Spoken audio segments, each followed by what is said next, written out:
The following is a Hoop Ball presentation.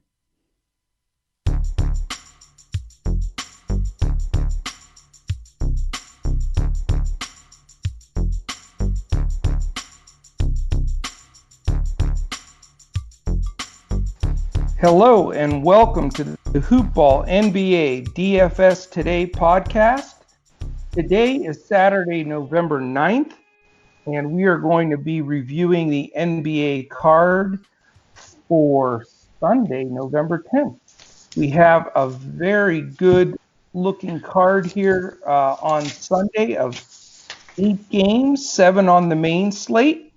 And we will jump into those pretty quickly here. I am Joe Sarvati, affectionately known as Coach, and I am with one of the big sharks of the industry, certainly dominating our Coach's Challenge between the DFS pros here, and that's Mr. Andrew Hansen. How are you tonight, Andrew? Doing well, Coach. Feeling extra strong today after my Hawaiian Isles Kona coffee the last 2 mornings. Oh, damn, I forgot. Yeah. So what was the word? What'd you think? Oh, man, Micah Patry is right. It is smooth and delicious. Very good.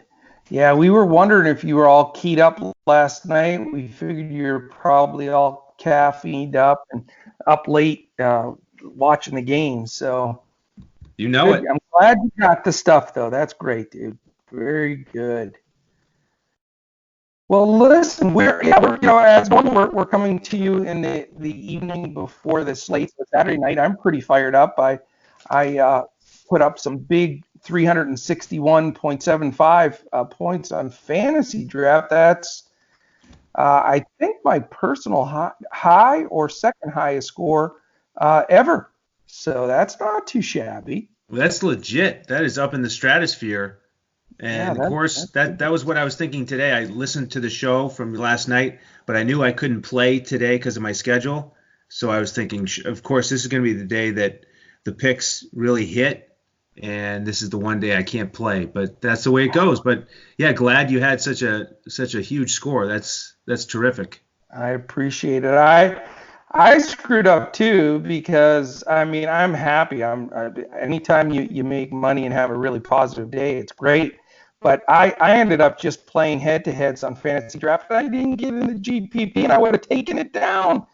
Can you imagine? That's so dumb. But that's okay. Hopefully some of our listeners use those picks, and maybe they're the ones that took it down. That's what I'm hoping for. That would be the next best thing. You know it. No doubt about it. Well, all right, before we get started here, I want to thank our presenting sponsor, Fantasy Draft. They're the only rate-free fantasy site in the industry. They have some great contests every day. Normally, it's a $30,000 pick and roll, which I should have been in today like a dumbass. And that's $25 to enter. And the $5 contest is usually in the $7,500 range. And those are guaranteed contests.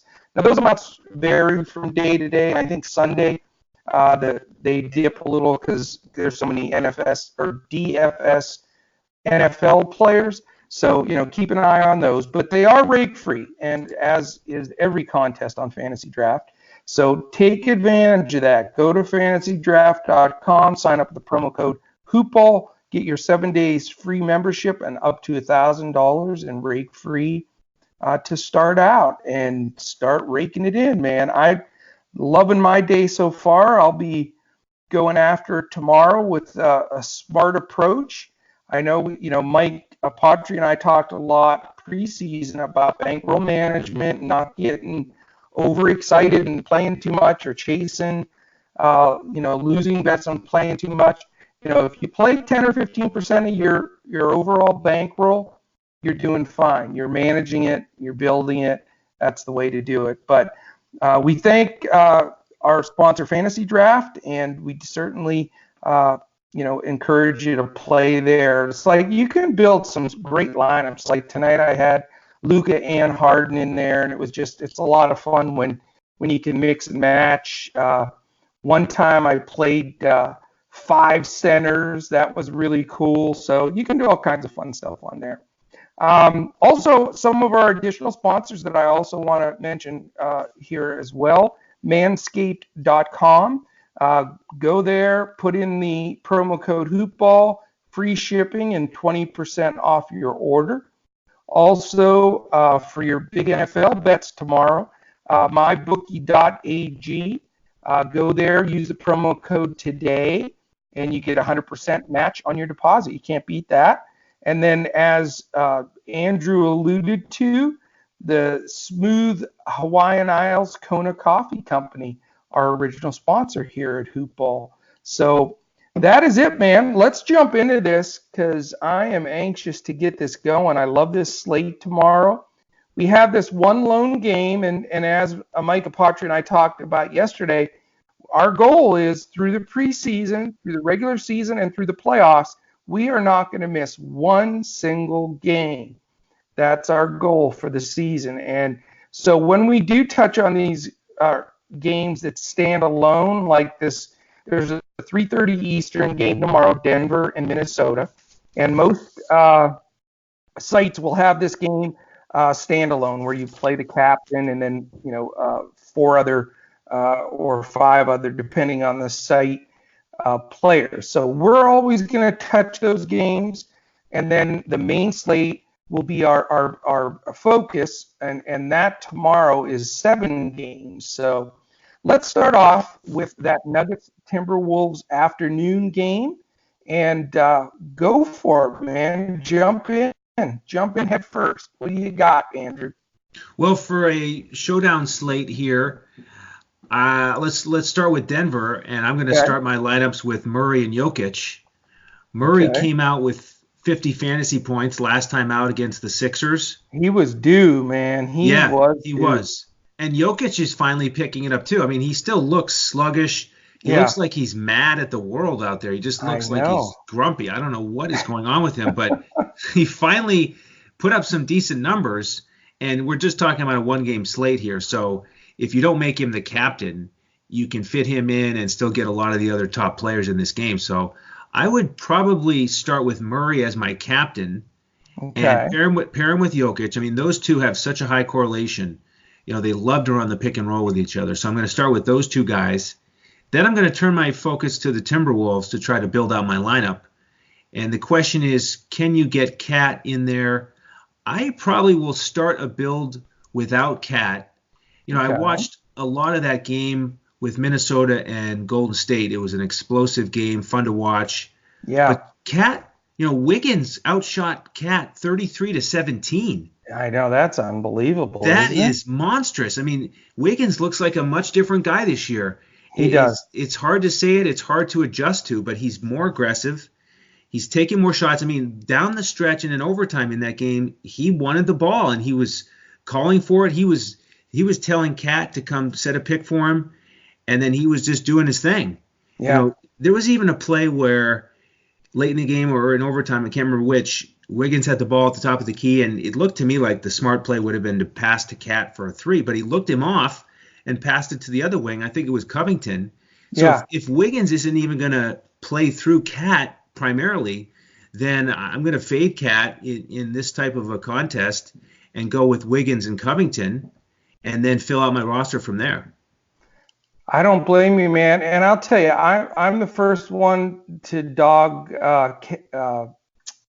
our man Wiggins. I have for years, but he's earned it. I mean, several years now he's been a DFS dud, just empty stats with points only, and he doesn't want it in the clutch, and he just doesn't show a lot of guts. But I've watched him enough in the last couple of weeks here. He does seem like he pushed a button or flipped a switch or whatever you want to call it. So I agree with you. The only problem for me is, though, my concern with taking any Minnesota guys is we have the polar opposites here. We have the first and fastest team in the league right now, Minnesota, who just nipped by Houston, and we have the dead last in Denver. They're under 100, which doesn't happen very often. So,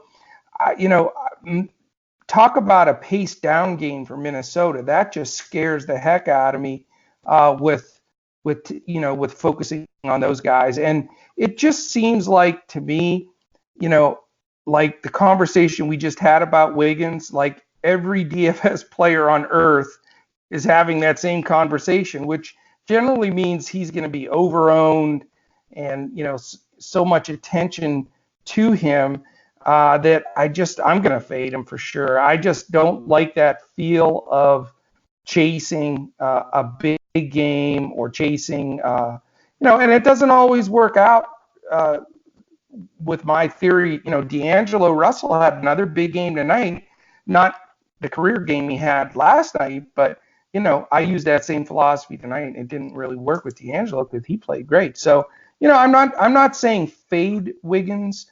I'm just saying I'm not going to use him in my main lineups tomorrow because of the pace down. I know this is going to be hard to believe, and I'm embarrassed to say it because nobody's dogged the poor guy more than me, but I might go with Jokic. Can you believe that? Yeah, I can. On the one-game slate, I really can. I've dogged the living daylights out of him, but, Cat plays lousy defense. He is starting to play a little better. He still looks out of shape and grumpy and slow and not happy, but, he does put up the numbers, and Cat, he owns Cat too. And, in the few times they played. So I don't know if I'll use him as my captain, but I'm going to use him. I'm with you on Jamal Murray. I really like Murray tomorrow, especially in this one-game slate, because he's one of those momentum guys that you catch him when he's hot, and he usually rolls 3, 4, 5 games solid together, and then he'll slump for a little bit. He's very streaky, but you want to catch him when he's going. I love him in this pace-up situation. Minnesota's, had some problems at the point guard and have been short-handed there. So, for this slate, obviously you have to slide in a Minnesota guy and, into the mix with your Denver guys in a one-game slate build. So I would say, let's keep an eye on the news and see where we can get a value guy from Minnesota and maybe slide in one of the point guards or somebody of that nature. And let's spend the money on Denver's side, with Jokic and Murray and, whoever else we can fill into that spot, even maybe a Plumlee as the last guy in for when Jokic does come out. He's still very effective, and he can pick on Cat as well. So that's sort of what I feel on that game, if that makes sense, Andrew. Yeah, the only other thing is I agree. We got to look at the news on the point guards. Napier and Teague are both questionable. Right. And Culver, what are your thoughts on him? He had that really nice game against Memphis, and then last time out against Golden State, he was just sort of a disappearing act. Yeah. So do we fade him again? Yeah, I'm not touching him. I'm really not. I mean, I fell, I bit on that lollipop just like everybody else out there last time. I figured the floor was safe, because they just didn't have another point guard, and he came off a good game. You think, the young guy's getting some confidence, and he just threw up a monster dud. So I'm enough to scare me off, that's for sure. Yeah, I think I'm probably with you. All right, man, let's get into this real deal main slate, because it is pretty juicy, and we got to pick one off at a time here. We can be a little bit more selective now. Tonight we had the 4-game slate, although I shouldn't say that because I crushed it, so maybe that was a good thing, but we could cherry pick a little bit more with 7 games. And let's start out with another interesting game. I mean, Orlando's hard to play their games, but it's Indiana at Orlando.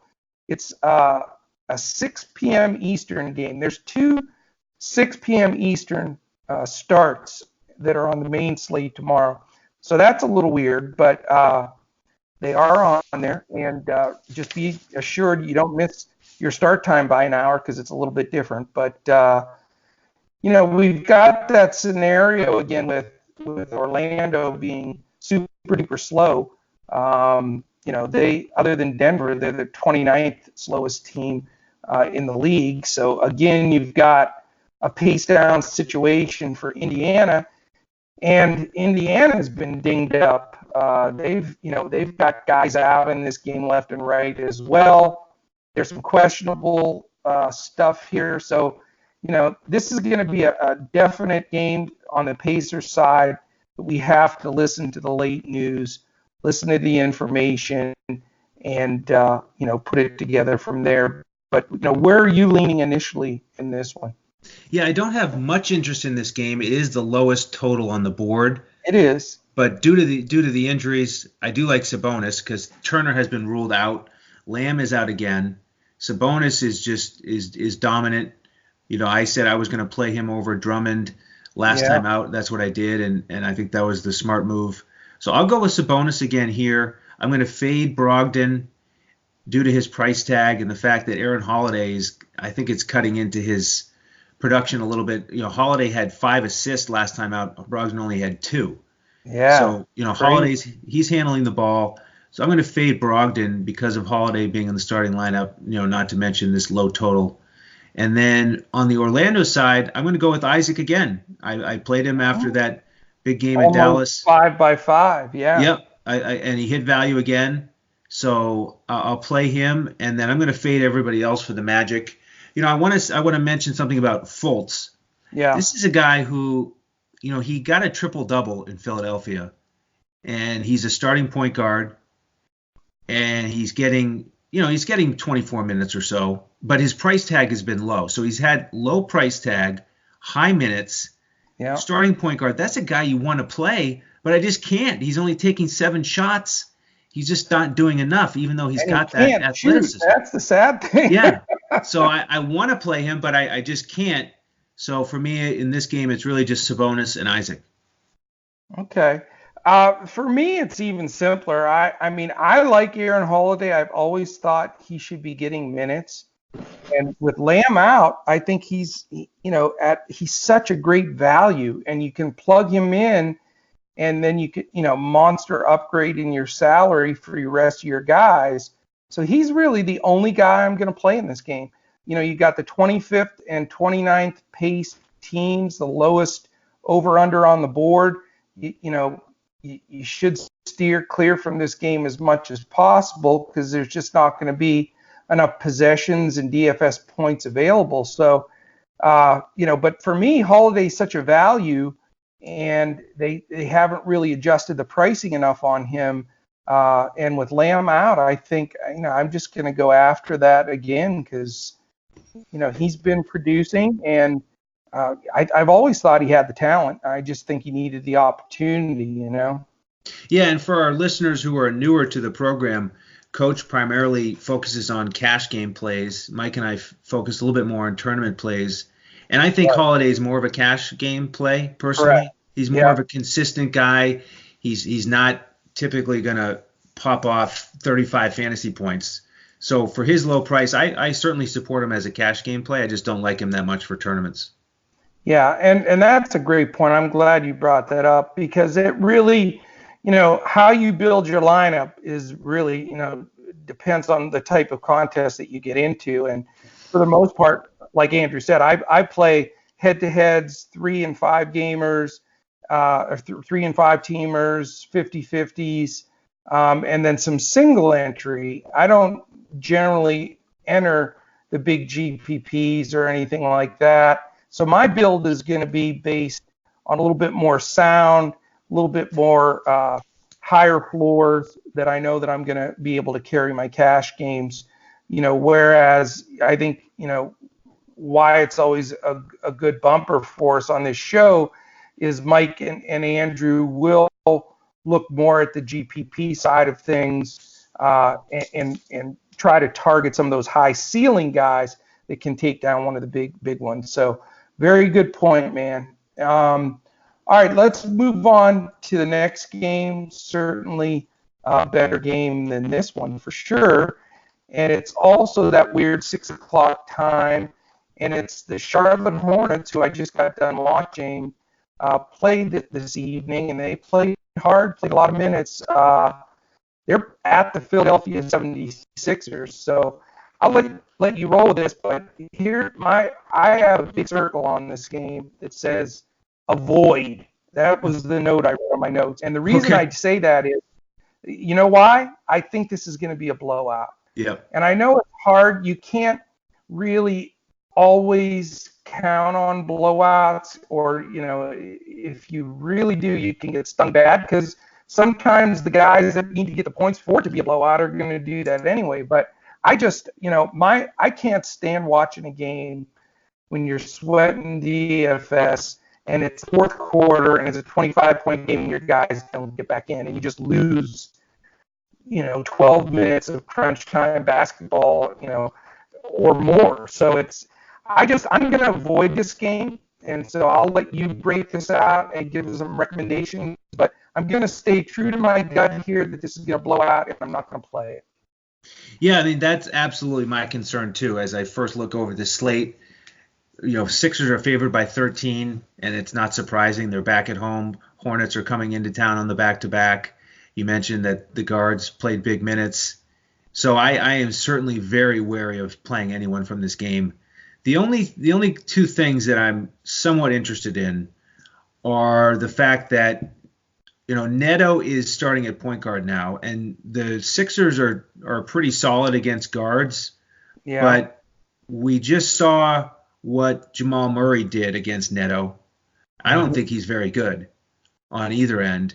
So I think Rozier and Graham should do well, at least one of them. So I have, interest in both of them depending on price. Okay. And then Graham had a big game tonight. Yeah, I think he had like 50 fantasy points tonight, right? I just glanced at the box score. So he is just rolling. Oh, so he's like their main man. I mean, if Josh Richardson guards him more, then maybe this will be the time when more players use Graham. Rozier is a little bit lower owned, and he pops off a little bit. So that's why I have some interest in those guys, but no one else for the Hornets. And then on the Sixers side, you got to look at Embiid because look at who's going to be defending him. He should crush against the Hornets, and that's it. It's just a question of how many minutes is he going to play. And so I'm more interested in Giannis in the next game in terms of the higher priced players. Yeah. So again, this will be the situation where, if I'm playing cash games or 5 or 6 tournaments, then I'm going to have a lot of Giannis and maybe one tournament lineup with Embiid. Yeah, I don't blame you. All right, good take. Game 3 on the main slate is a regular 7 p.m. Eastern starting game. It's the Milwaukee Bucks at the Oklahoma City Thunder. The Thunder coming off a back-to-back. They played this evening as well. And a fresh Bucks team. They probably were in the hotel kicking back, just watching the Thunder game tonight, waiting for this game. Which is a little concerning because I don't think the Thunder exactly are giant killers, and Milwaukee seems to be playing good ball. But, you got to consider Giannis here, no doubt about it. I mean, if you can afford the price tag, he's definitely up there. But, this game, fits well into, the defensive matchups and the pace. You've got Milwaukee, believe it or not, playing at the 5th fastest pace in the league, which is, they're pushing the ball more than they ever have. And Oklahoma City isn't really as slow either. They're 18th, which is a little improvement for sure from last year. And with Chris Paul there, it's surprising that they're that high because he usually slows pace down a little bit here, especially in his later years. But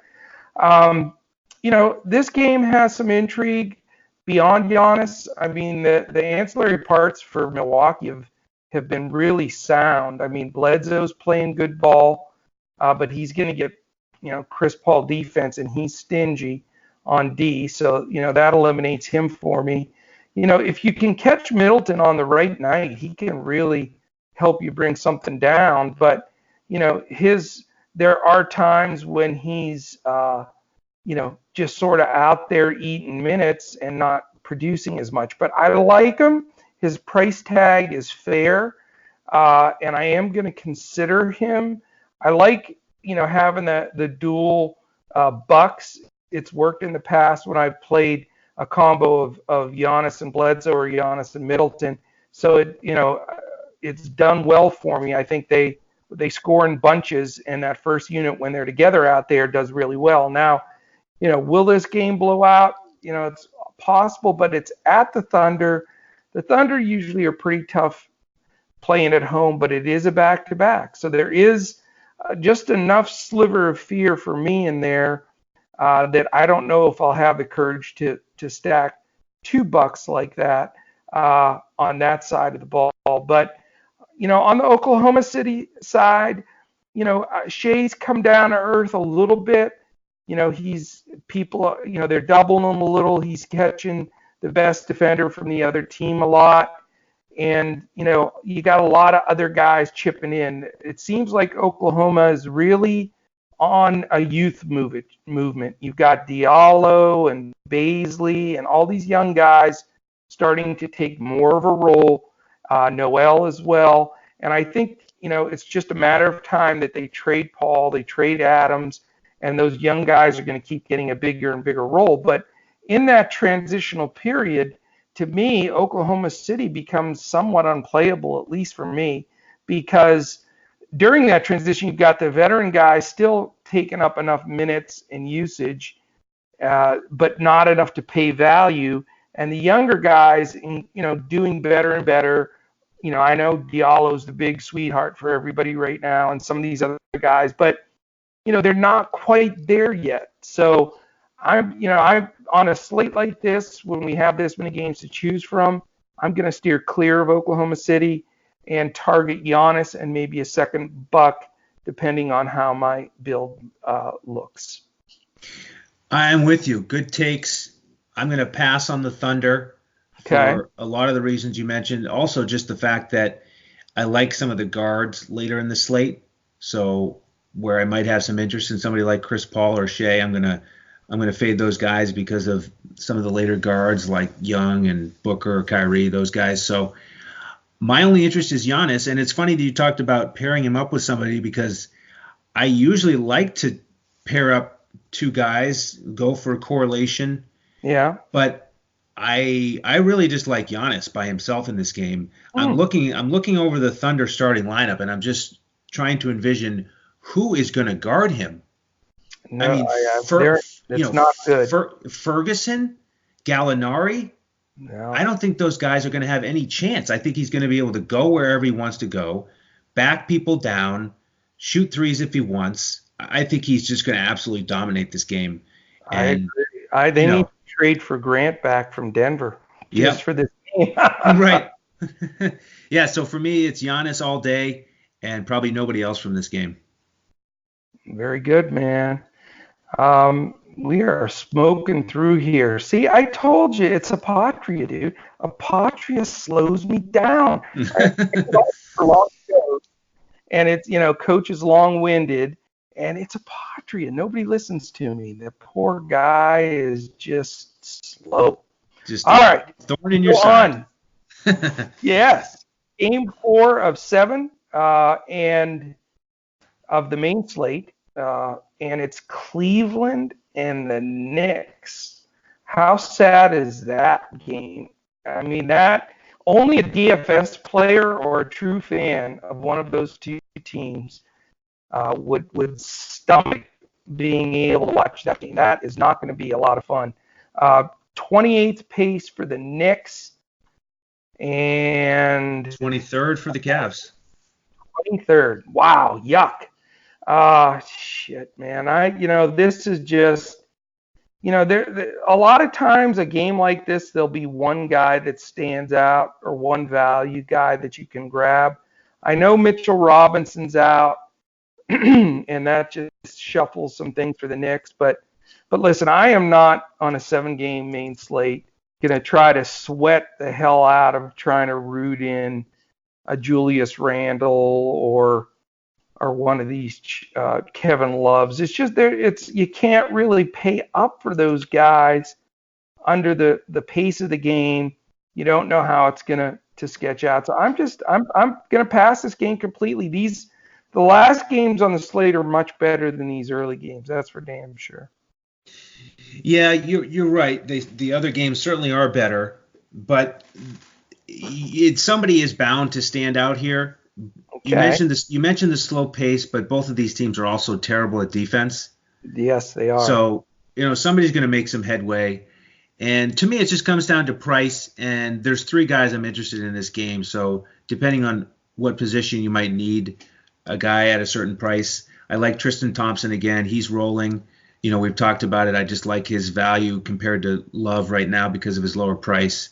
Yeah. So I like Tristan Thompson. And then for the Knicks, it's Ntilikina and Marcus Morris. The Morris brothers are both, showing some great upside. Yeah. And Ntilikina, I think he's gotten a little bit of a bad rap. I mean, if he's going to play 37 minutes, his price is finally coming up a little bit. But I think he's better than, his reputation. He made 4 out of 5 threes last time out. He's got a good stroke. He did have. I think that last game might have been his best game of his career, to be honest with you. But Smith Jr. is back, though. Well, that was my question. I was just looking him up before the show, and I know he was back with the team in Dallas, but he didn't play, right? So is he going to play on Sunday? Do we know for sure? I haven't seen the latest update, but based on what I read was he was back with the team, but he wasn't going to suit up until the Sunday game. So I'm anticipating he's going to play. Now, I would assume it's going to be a limited role, though, Right. If he plays, with Ntilikina's price creeping up, then I probably will fade Ntilikina. But if I think he's going to get 35-plus minutes, I think he's worth playing. Yeah, I doubt that that's going to happen, and I doubt that he's going to be able to follow up that game. But you're right. He's turning the corner.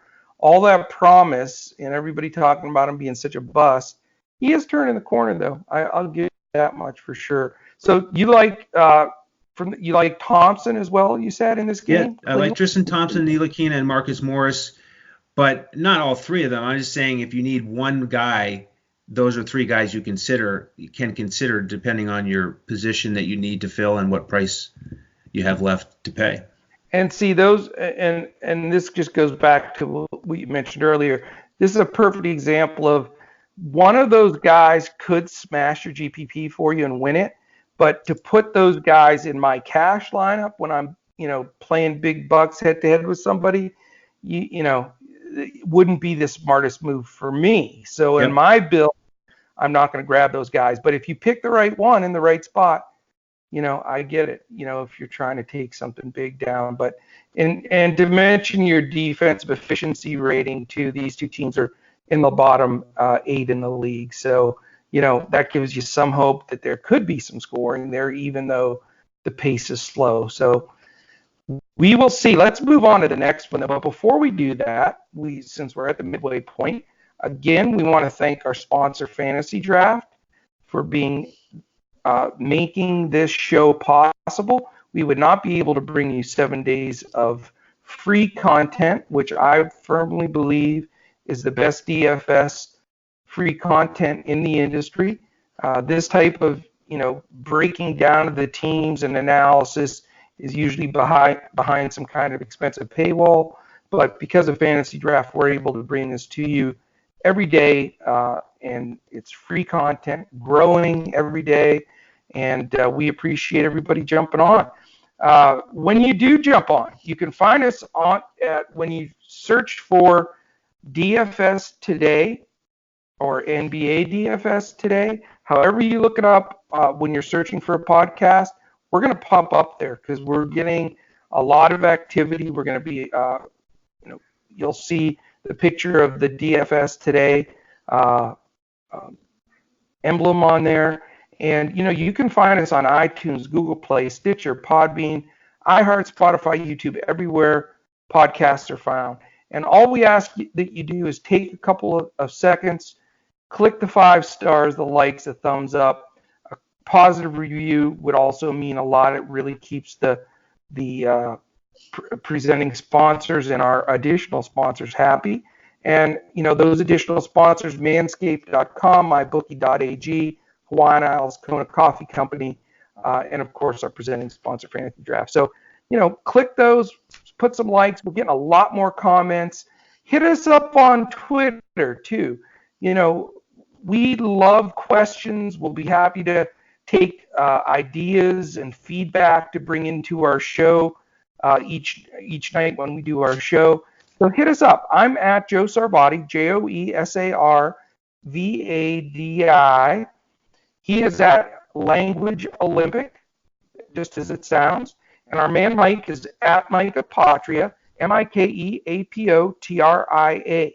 And also, keep tabs with us every day on Twitter for changes, player changes, updates, everything that's going on out there. And, that is key. You've got to know these two few moves.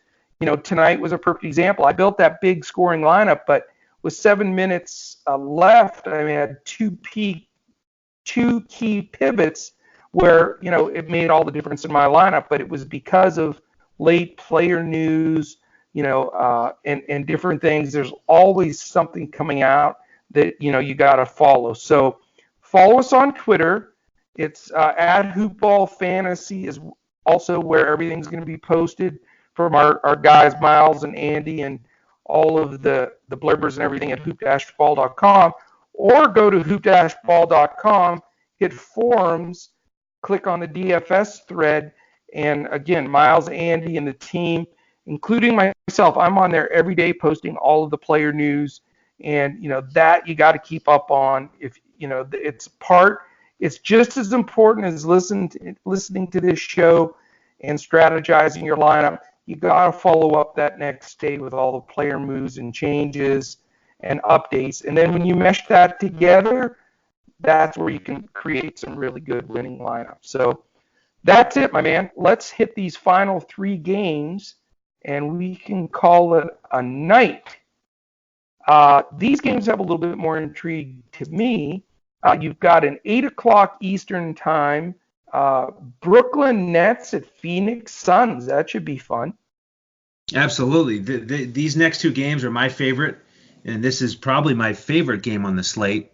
We will have a slightly different dynamic with Brooklyn because DeAndre Jordan is probable, and we saw Allen and Claxton split up the minutes, and Allen hit value. That was really nice, even though he was highly owned.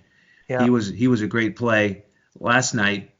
So now I have a lot less interest in the front court, but everybody on the wing from both teams is in play for me here. This is the highest total on the board. Yeah. At 233. Suns are favored by 2. So this is the shootout that stays close that we're looking for. So, again, for the tournament players, you're building 6 or 7 lineups. You got to put one lineup in here where you're stacking this game heavily with 4 or 5 players at least. So I'm going to stack Rubio, Booker, and Baines.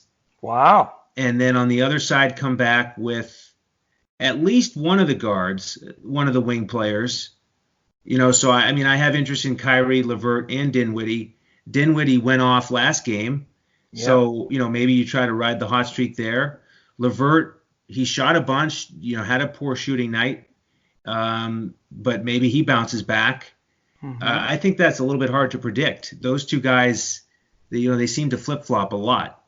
And, Kyrie's just been excellent all throughout. So just depending on how do you want to build out the rest of your lineup, I think that would play a huge part in how you want to fill out that stack.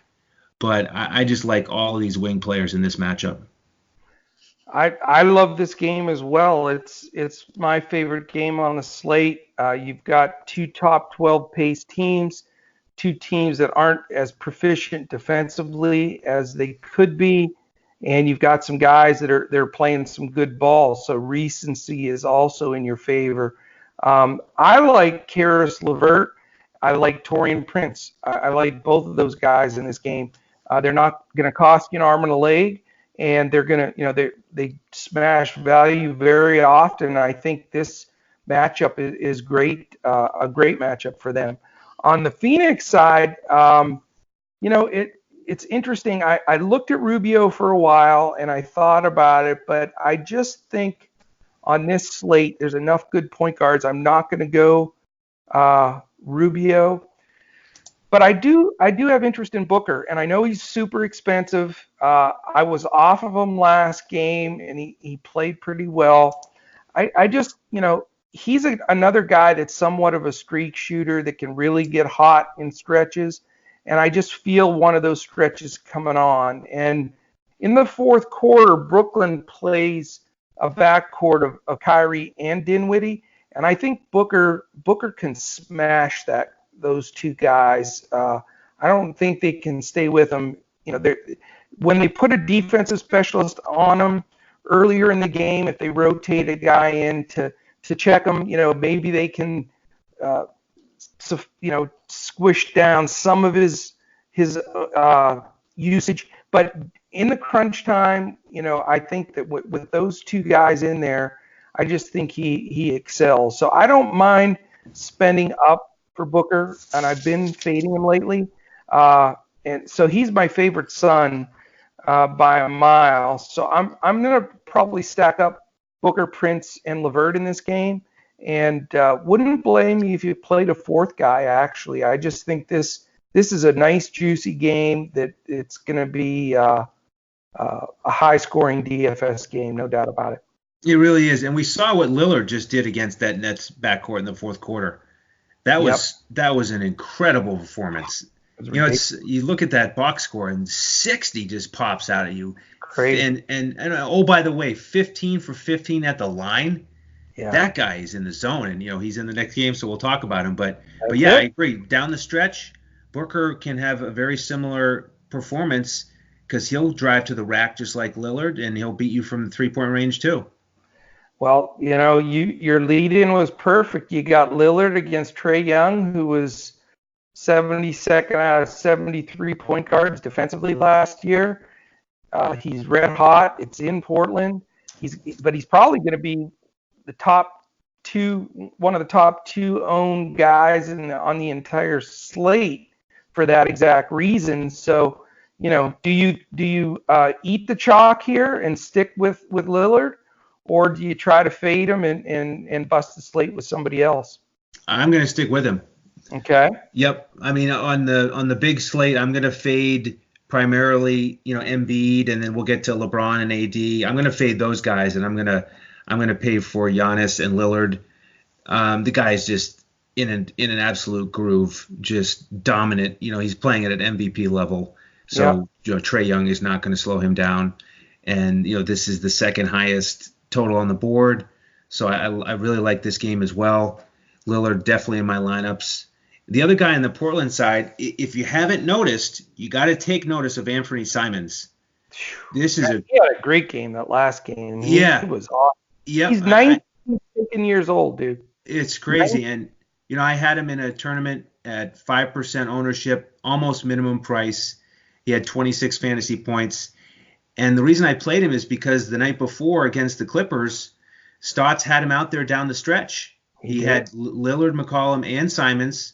Yeah, they went small. They did. And I don't know if it'll work quite as well against the Hawks. They have some bigger wings than the Nets do. But, again, based on his price, I like playing Lillard and Simons together if they're going to be overlapping minutes as much as they've started to overlap, because that wasn't always the case before. Did I lose you? Oh, I hesitated for a second. I'm here. I'm here. But it's always good to take an extra moment just to think about Lillard and Simon. So there you go. Yeah. I like both of those guys. On the Hawks side, Trae Young and Parker. These are the two guys that are going to continue to soak up the usage. Again, in this high-paced game, I like both of them. So, again, if you're going to stack a game on this slate, this is the other one I like to stack.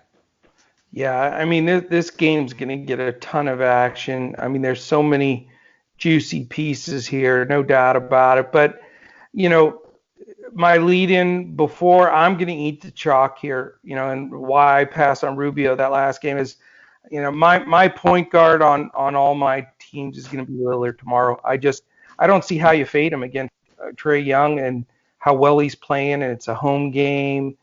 You know, do they blow out Atlanta? I don't think so. I mean, Portland hasn't really played that great. They've been struggling.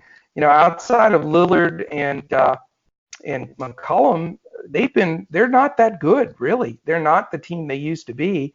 And, they've got a bunch of question marks. Again, we have to watch the news tomorrow.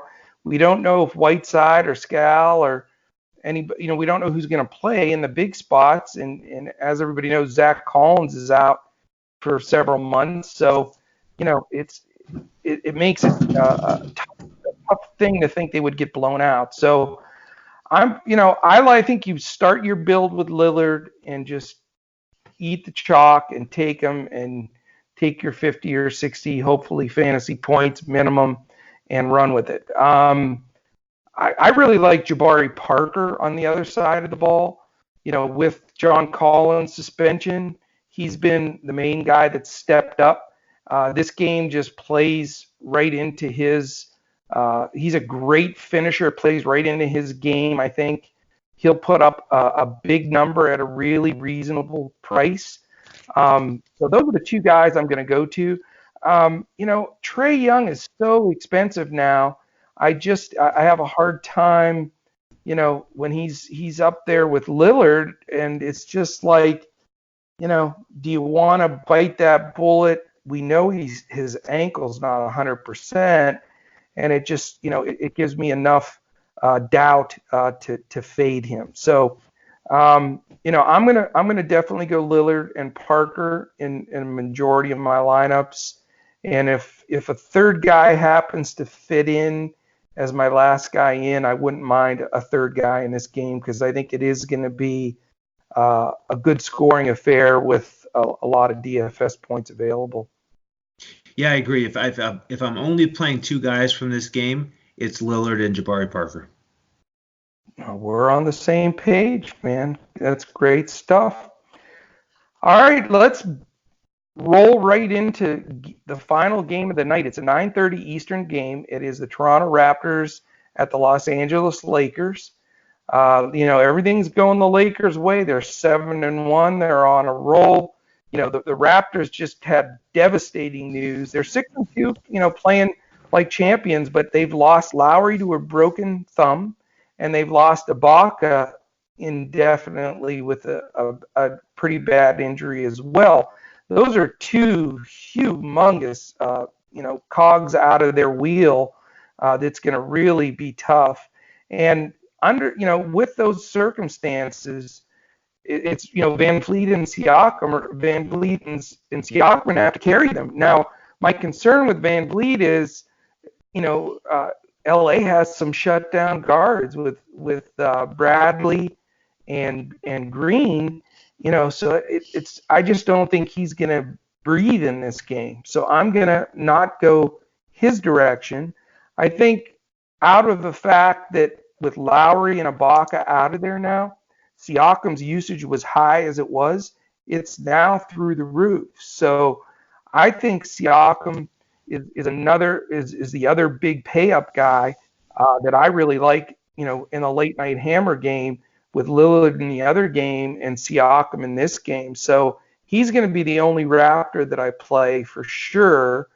And then obviously, the fact that I like some of these other guys like, Giannis and Lillard and Booker, I can't afford the Davis and LeBron train in this game, which is always, nerve-wracking, because if you're in a late night sweat and somebody else has one of those guys against you, you got to sit there and sort of root against them the whole game, which, can be a little bit tough when you're talking about AD and LeBron. I mean, AD looked ridiculous in that last game. Good God. And LeBron's been phenomenal. So, how does Toronto deal with losing, two of their four best players in one swoop? And will they go into LA and get smashed? That's possible too. They could go in there and get smashed. So, I'm going to try to roll Siakam out there because, even if they do get smashed, I think he does well trying to keep them in it single-handedly. And then, hopefully they're coasting enough that the two big fellas from LA don't roll up any 60 or 70 burgers on us. But, I'll probably fade the Lakers. I always like, to put a final piece in to round my lineup. I can't talk. Round out my lineup. There you go. In the late night hammer game if you need an extra guy. So I may dumpster dive around for a Laker here to plug in there to have a guy to finalize my roster, but I'm not going to make it a priority by any stretch. What do you think about this last game? I could probably just say ditto. I mean, I'm exactly on the same page with you. Okay. Moving forward, we're going to be playing a lot of Siakam and Fred VanVleet, but I'm probably not going to play much VanVleet with those guards with the Lakers. It's going to be all Siakam, and for me, he's the late night hammer all by himself. He should do plenty, and I think it's going to be a little bit harder to find a Lakers value guy because Rondo looks like he's probably coming back, and so then that takes away some of the potential value plays from guys like Quinn Cook or Caruso. So for me, it's go with Siakam. He's cheaper than LeBron and AD, and he's going to be a monster usage number moving forward. So he's my primary guy in this game. Dude, we're on the same page. This could be a good thing. Yeah, let's hope so. We could probably build each other's lineups here. Exactly. Did you see what the nickname was for Caruso? I was dying, man. I don't think I saw that. Yeah, they're how Kobe was the Black Mamba, they're calling him the Bald Mamba. Okay. Yep. Which I can say, I appreciate because I'm bald. So the Bald Mamba there, I love it. I absolutely love it. I want to consider myself the Bald Mamba of DFS handicapping. How's that sound? I like that. That's got a nice ring to it. I'm sure Apatria would be all over that one. I'm sure that'll be used in the future, no doubt about it. Fantastic. Look at this. 50 minutes, 5-0. If this, if Apatria was here, this would be an hour and 15 before you could blink. There's no easily. doubt about it. How are we going to move back out? We got to light a fire. We need to get him drinking sipping a little of that Kona coffee in the evening to keep the juice going there, so he doesn't drag us. He just drag us across the finish line. But awesome, man. Any final thoughts on the slate or anything you want to throw in there to wrap it up? No, that's it. I'm excited about it. So hope everyone has a great Sunday. Sounds good, man. We've got a fun slate, a bigger slate than normal for a Sunday, coming off a small slate on Saturday. So enjoy the hoops. Put football away. You can wait for football. Just wait till the playoffs. Watch some hoops. Get some good DFS games on there. Dial up some fantasy draft. I wish I'd have played the GPP today like a dummy. And go after it, man. We're going to crush it. All Yes, right. sir. Well, we thank you all for joining us again for another episode of NBA DFS today. For my man Andrew Hansen and for our buddy Mike Apatria, I am Coach. We'll catch you again tomorrow as we look to crush it in NBA DFS.